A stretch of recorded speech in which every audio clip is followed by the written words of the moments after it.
Hey, I'm Crystal from SilverBorders, and welcome back to SilverBorders Behind the Bench. When I first started making jewelry, I really didn't have the budget for all the specialty tools that are out there. There are so many amazing tools for jewelers, but when you're just getting started, sometimes you have to get creative and find affordable ways to make things work. One thing I really needed was a way to hold my rings while I was setting stones. So I happened to be at an estate sale and came across a tabletop vise. Let me show you here.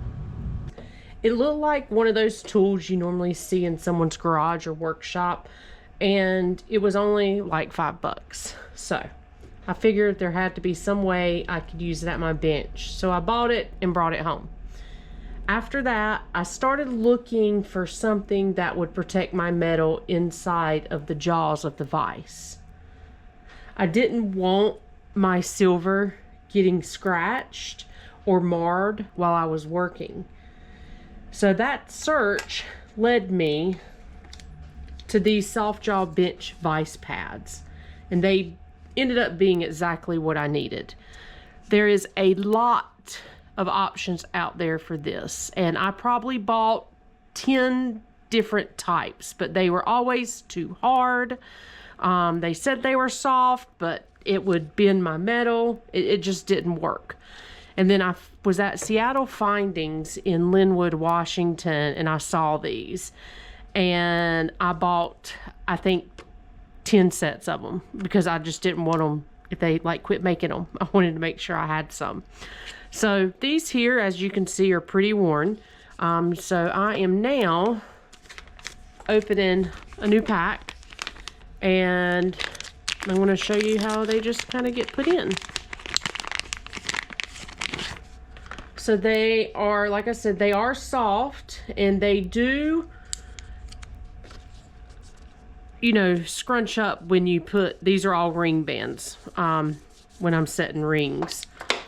And they are magnetized. They have like a little magnet on the inside.